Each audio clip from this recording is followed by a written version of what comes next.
Okay. My name is Gael Langevin. I'm a sculptor, model maker. I live in Paris, where I design objects for big brands. Let me say first, thank you to be here in Mindtrek. Many years ago, I wanted to come to Finland, and with my wife, we took the car to drive to Finland. And on the way, we had to return because we didn't have enough money. So really today, I'm very glad to be here. This whole project started because of open source.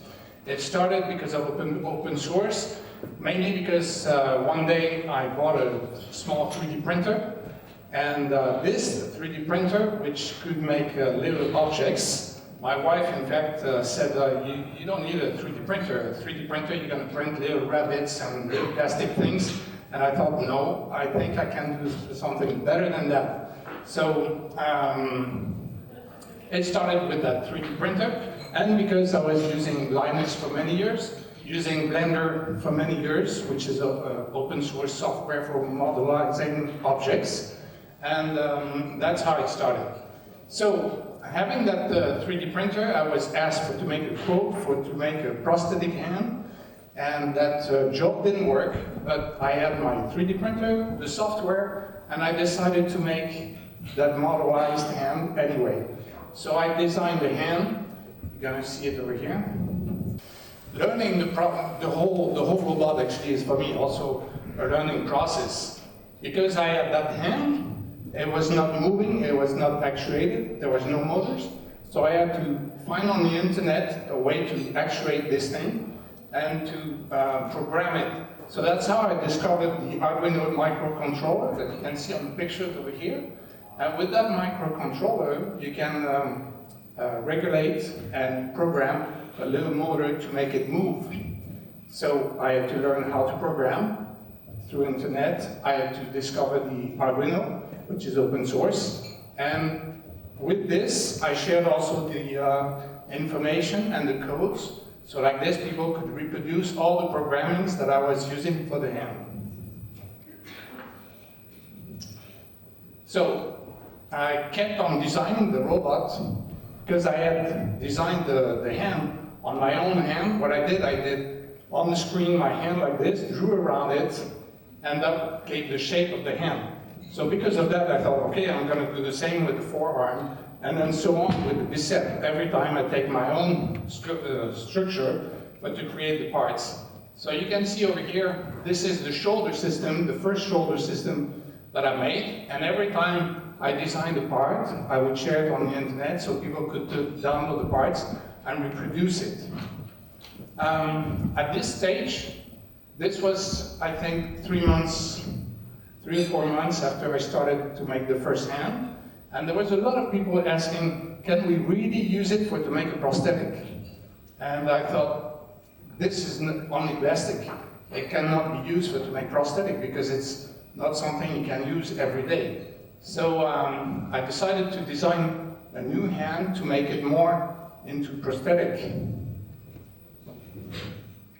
And at the same time, I kept on designing a robot. So I designed the head, designed the torso, and every part that I design, I make them on a 12 centimeter scale.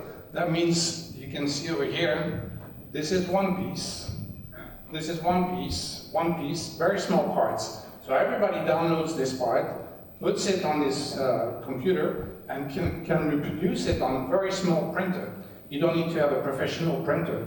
So anybody can start to reproduce each part of this robot and assemble it in a very simple way. It's 4 screws or like a Lego system, clipping systems. So designing the robot kept me on going, and I had the 2 arms. And with the 2 arms, they were both controlled with 2 Arduinos, 2 microcontrollers. So there was no synchronization between the 2 parts. And I had to look on the internet to find the software that would allow me to make it go together, to work together. That was a struggling moment because there's many software for robotics, like ROS, and it's very beyond my level of knowledge into robotics, since I had never done robotics before. And I had to really search for programs, and finally I found a software that is called My Robot Lab. It's like an open source software where you can, it's working on Java, and you use Python scripts, and into this software you can add any kind of things you want. You have some motors, you can add it into it. You have some sensors, you can add it into it. And it's rather simple for somebody that never did programming. So this was pretty nice. The only thing is that I didn't know how to program it. So I contacted the person that was beyond My Robot Lab, and it's Greg Perry. He lives in Oregon in America. And I contacted him and I said, I have 2 Arduino boards, I want to synchronize them. Is there a way with your software we can do this? And the guy wrote back to me and he said, yeah, of course we can do that. It's very easy. You know, so that was a great answer because I thought, okay, this, we're going to be able to have the 2 arms moving together and do things. So we shared ideas, we shared ways of doing this together, and then there was more people coming into the shout box, you know, sharing some more information, and that's how we got to make it work with 2 cameras. There's a Kinect over here. So 2 cameras in the eyes for tracking vision, so it can detect also faces. So there's the Kinect. There's over here a peer sensor that allows detection, so you come in this area, and then the robot can detect somebody. Then with the Kinect, you can make 3-dimensional viewing. So let's say you have an object, it can see the object in front, and in the future it's still not doing this, but to grab an object, to be able to go and reach for the object, it's going to be possible with the Kinect. What else? There's finger sensors over here, so it can actually feel when it's touching something. And because of this, 1 minute, sharing all the files made it possible for many schools and universities throughout the world to reproduce this robot. So we count at this moment about 200 clones of this robot. And they come in varieties of colors, plastic, and different technologies. They don't follow exactly the same things. For example, I have a screen on the back, some other one have a screen on the front. And so there's more than 50 universities in the world using this robot. More than 50 countries are building it. And it's not only the whole robot, it can be also just a hand or just a finger. So like this, they can study how this is working. So it's a process of learning. You download some parts, you put them together, and you learn how to create a robot. So this robot, is teaching me how to build a robot, but it's also teaching other people how to build a robot. But to do that, I had to go to a point to create a website. So instructions were very clear, because you can make something open source, but if nobody can reproduce it, there's no use. So I made all the parts available on the website with names, descriptions, so like this people knew exactly how to put them together and build the whole thing. So there's, this took me a long time and it's still not finished. I just collaborated with some French people, Kellab, and they have made a new website where you can see the 3D files and they can turn, rotate, you can see how they assemble together in 3D PDFs. And this is taking a long time to build and to set up. So you can see now some different iterations of, no, not iterations. People have downloaded the parts and they print it in different colors and make different projects. So you can see here on the left side, on the top, it's a hand that has flexible sensors. So they can use it when it's folding, they can measure how much flexibility you have in the fingers. This one is printed in PLA, which is another plastic, not the same one that I use. This one over here, it's in America. He's making demonstration in schools, showing how you can 3D print parts and assemble them together.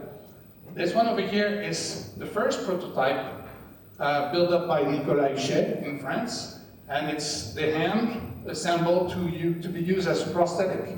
So it looks pretty much like a Terminator thing, but actually with his own muscles, he's able to make it move and shake hands and things like this. So we can go further into more other hands printed. So every time there, you can see that it's people, they work on their own thing. They have downloaded the files, assembled it, put motors in it, and try to find solutions how to program it.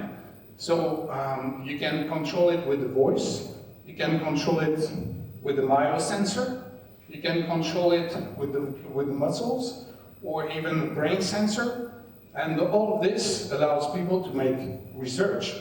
And one of the things that is interesting, there is a school teacher that told me, we have a big robot, we bought it for about 500,000, but we never allowed the students to touch it, because if they break something, it has to return, it takes months to fix it.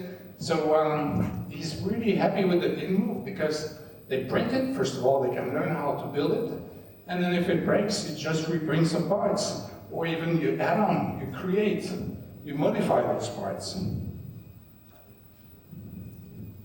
So, okay, this is not working correctly.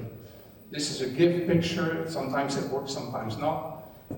It's the new hand that I designed, because this hand is used for prototyping prosthetics, but I think this one is not good enough. So I designed a new one where you have everything inside, the motors, the microcontrollers inside, and the board to rely on the sensors that are on the muscles. This hand, for example, over here, has the motors in the forearm. So because of that, you had to put the motors outside to be used on the prosthetic. And there's strings inside that pull the fingers. This one, the new one, has the motors directly in the palm, the microcontroller, everything is in the hand. So you can really use it as prosthetic. And this is all 3D printed. In a GIF that doesn't work under, I'm using a myo sensor, and so there's no connection between the myo and the hand beside data going through on Bluetooth. You can see this robot is about 1.70 meters. He's supposed to be my size, but he's on wheels, so he's going to go out later on when he's going to have legs, if he has legs one day. But there's people, they downloaded the files and reduced them to create a small version. So you can see the difference of size there.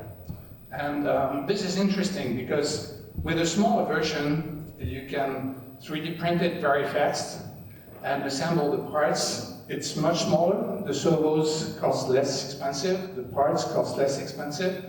And you can play with it much easier than the big one if it falls or something like this. These are different clones throughout the world. So you have in Poland, you can see that everywhere they like different colors, you know, and I like it too, I think it's fun. You know, there's like different colors and mainly different programmings. This one already has some legs, that's in Russia. This is in Amsterdam. This is in Spain, Italy, America, Russia, Poland, I said, and those two, I don't remember exactly what it is. Some more iterations and different one. So you can see over here, it's used for to make some testing. You can, when somebody has lost a hand, the muscles still remember the fingers.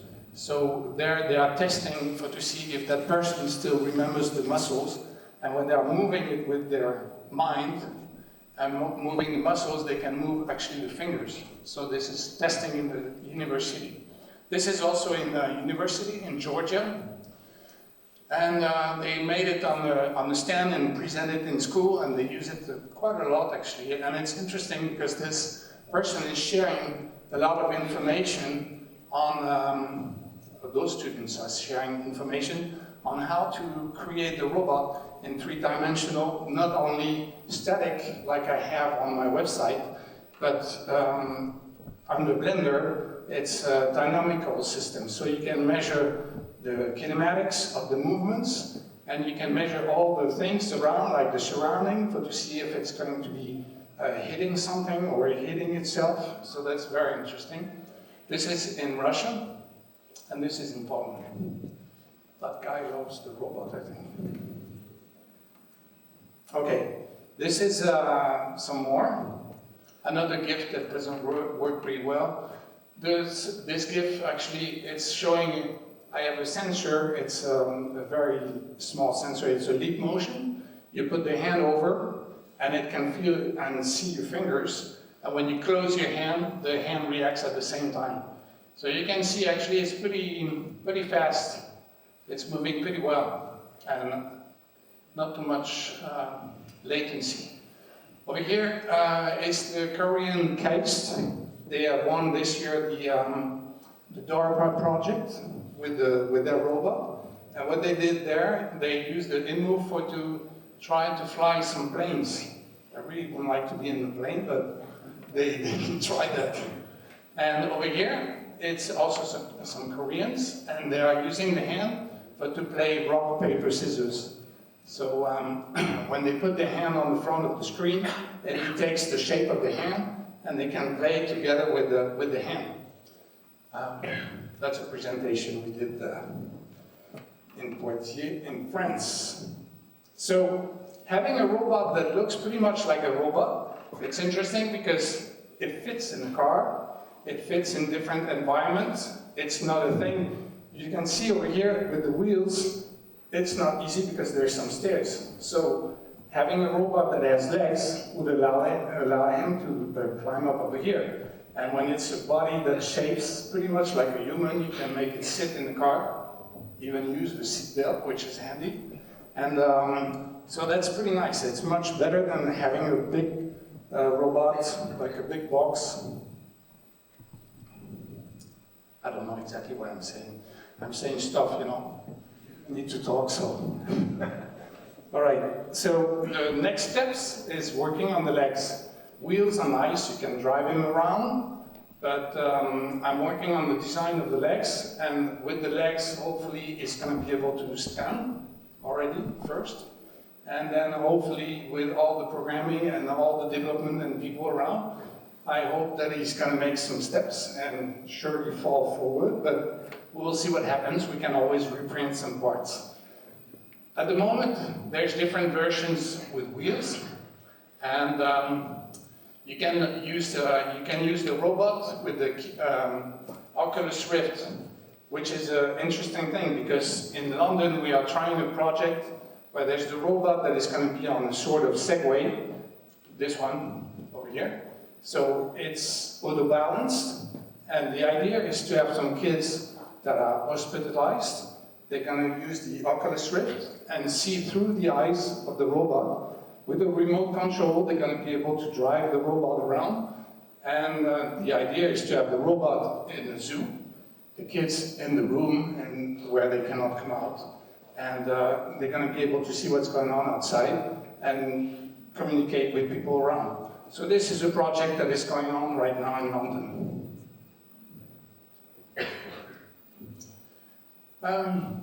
So we have some challenge, of course. You know, making a robot like this, it's 3D printed. The parts don't fit exactly together. You can set when you start your robot. Some people they start the arms like this. Some other one do like this. So we need to create a calibration system for the robot. So we are working on this to find out a way to do it simply. Let's say the robot could be standing on the front of the mirror, and when he sees itself, he has different patches. And so he's looking, and he can see the positions and automatically adjust. So like this, all the robots could be calibrated the same. There's also ability to seamlessly identify objects. So to see an object like a ball or a cube, things like this. We are working on that as well. Yeah, so the next one is using the Kinect. So the Kinect has the ability, you stand on front of the robot and you make some movements, and the robot is able to follow your movements. And because there's voice recognitions and speech, you can say capture gesture, and then because of the movements you're doing, capture gesture, it's going directly into the computer. And then you call those sequence with a name, and later he's able to reproduce the movements. Ability to discriminate and understand human voices. That's one of the troubles. At the moment I have a microphone over here. So like this, we can talk to the robot and he can understand what you say. But when we are in an environment where there's music and a lot of people speaking, we have the ability to find out who's talking and to understand and point out to a certain person when he's speaking. The robot doesn't. He gets all the noise, and any noise can be a voice saying something. So that's one of the trouble we are working also on it. Using state-of-the-art deep machine learning and fast interactions. So it's one of the processes that we hope to have some people coming to help us. So like this, it becomes more intelligent, not program, you know. It's going to be able to analyze things around it and make some gestures and movement according to what is around.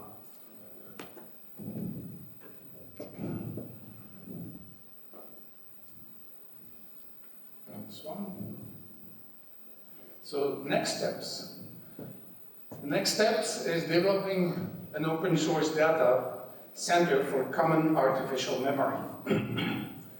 The idea about this is not new. It's mainly to have all the information coming to one place. So when I teach to my robot, I show him a green ball. He sees with the camera the green ball. He sees with the Kinect in 3-dimension the object. And once he has seen that, you tell him it's a green ball. So he remembers that. It goes into a data, and all the other InMoov that are built up and calibrated on the same base are able to see the ball and say it's a green ball. That's it. So that would be very interesting. We are far from this yet, but there's more and more information in the scripting going in there. So hopefully we're going to be able to do that. It's a lot of challenge, a lot of possibilities that we can work with this project. Creating the base of an artificial intelligence is pretty much relied to this. Satellite-based environment and recognition. So this was an idea we have for, so all the robots as satellite. And so like this, when they move around, you can identify them on the map automatically. They know automatically also where they are. And evaluate, define rules and limits to apply to robotic. That's a big subject because those robots are going to be there. They are coming, and we have to think of the rules that are going with it. And I think building a robot together, developing a robot together, putting the data together into these structures, I think is more interesting than to wait for big companies building robots we do. And we know what's going on inside, we know we control them, and that's why I'm involved into this project pretty much. So, that's the project. Now let's see if it works, because sometimes it doesn't work. Robots, you have to see, okay, this is not built up by company. This is, I built up this thing in my workshop. So there's many things on it. Computer stuff, microphones, cameras, everything has to work.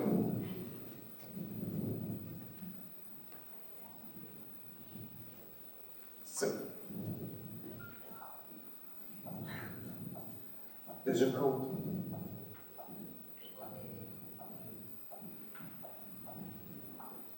I can see that everybody's doing it.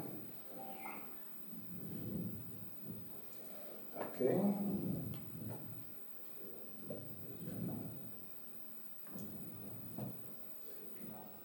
Yeah. Rest. Did you say track? No. Center. Rest. Did you say rest? Yes. Okay. Da Vinci. Did you say Da Vinci? Yes. Okay. Surrender. Did you say surrender? Yes. Okay. Close hand. Did you say who's there? Close hand. Did you say close hand? Yes. Okay. Giving. Did you say giving? Yes. Okay. So you see there, every time I have to speak to the robot and he's asking for confirmation. Did you say finger left? Otherwise he's hearing everything I say. And if I don't give a confirmation, he's going to do some stuff. But there's the possibility, like he's doing it now. He heard something and he's asking for the pizza. Did you say camera? No. Center. Cycle gesture 3? Did you say cycle gesture 3? No. Center. How do you do? I'm fine, thank you. Okay. Nice. I know. Cycle gesture 3? Did you say cycle gesture 3? Yes. Okay. So you're going to see here, he's going to move each finger separately. Each finger has a motor.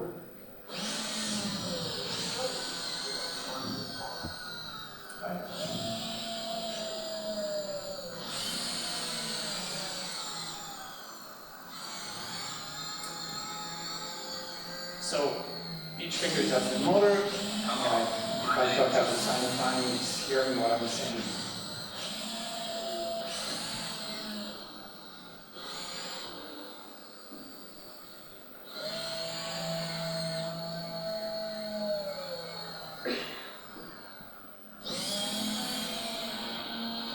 I feel good. I love this. Nice. Did you say fighter? No. Center. How do you do? I'm fine, thank you. What about Star Wars?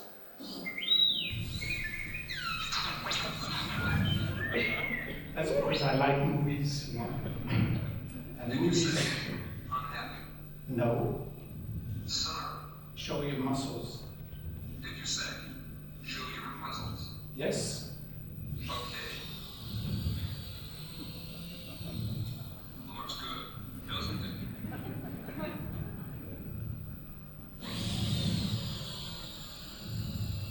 Not bad either, don't you think?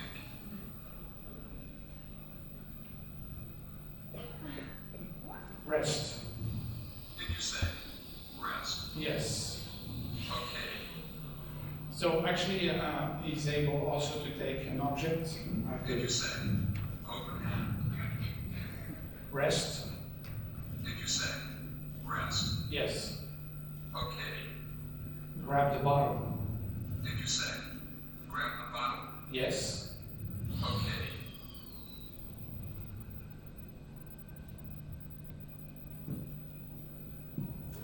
I don't have a plastic cup, otherwise I could try something.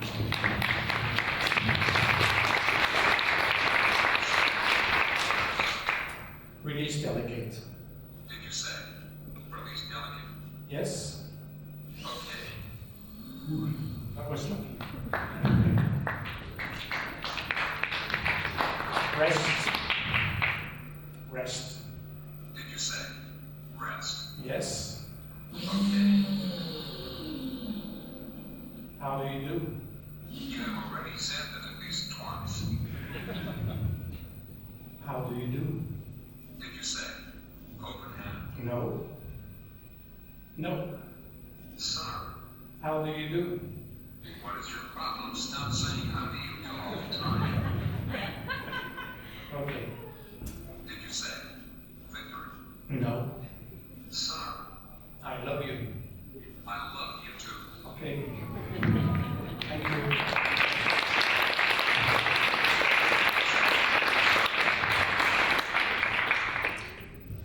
so this robot is ready for to learn how to program and I to hope you develop. had a good night's sleep. Sir, I better put on mute, otherwise it's going to keep on talking. did you say finger right? No. Yeah, so this robot is to learn how to do robotics, and I really hope there's a lot of you that are going to come and help to build up this project and go on with the project. Thank you very much.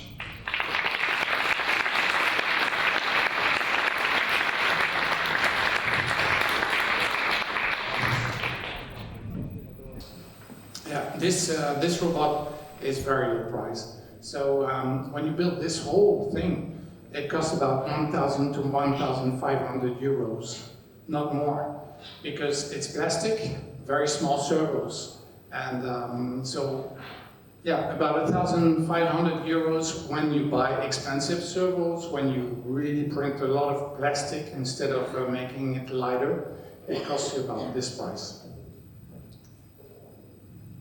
Where do you get the funding for your robot projects? There's no fundings. Actually, it's my work, working for big brands, that is the funding for this. So it's my money that is going into the project. And today I'm looking for fundings, but it's hard to create a funding, to find some fundings that are going to be open source and follow the idea, the ethic idea I have on this robot. So yeah, it's a message. Is InMoov left or right-handed? Does it have a preference? Well, I would say that it's right-handed because I'm right-handed, but he can do anything you want. So he's good with the ball on the right, and he's good with the water on the left. So it's up to you. Is it a good idea to imitate how the brain solves things like noise cancellation, or should we try to solve these things differently for the robot? Yeah, noise cancellation is one of the things I tried on this. In fact, the last time I did a show, I just had bought a system with noise cancellation, and it didn't work. What happens is when you have noise cancellation, you remove what is on the front and you remove what is on the back, at least from what I tried. And so when you say yes, you don't hear the Y, you don't hear the S, so the robot doesn't hear that, he only hears the E, and he doesn't understand. So I went to a system that is not noise cancelling. How rapidly is robot technology evolving? When can we expect to buy serving/entertaining robots from the shop next door? 5, 10, 15, 20 years? I think it's going fast. There's technologists. Before starting the project, I didn't look into robotic stuff. You know, I really didn't have any idea about where we were exactly. I had seen movies about robots, but it's going fast. There's robots that can walk. There's robots that can run. There's robots that can really speak. I think within 10 years we can have robots that are going to be very active and with a lot of possibilities. Yeah, I think so. Are there any plans for a global InMoov get-together of all the clones? So what happens is we try to do some gatherings, and because we are in control of the robots, we bring them with the car or with the plane. So like this, we can do the gathering and show the robots around. Maybe someday they will go to the gathering themselves. So that's going to be an interesting thing. I don't know if I will be still there 10 years, 15 years, I have no idea. The idea is to, I really hope making a robot open source is, you know, it's like launching a Pinocchio in the nature. And I really think having a Pinocchio is going to be more on the better side than on the bad side. If you see black and white, or if you see yin and yang.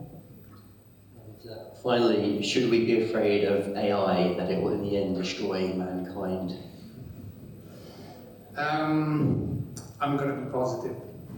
I think we need to definitely modify our way of thinking and the way we are doing things today, because I think AI, if it does realize the way we are doing things around, I think it could estimate at some point that we are destroying everything, modifying the Earth, and we are no longer needed, you see? So I think we need to modify ourselves, and we have been able to modify ourselves since ages, so I think we're going to go in the right path and do that.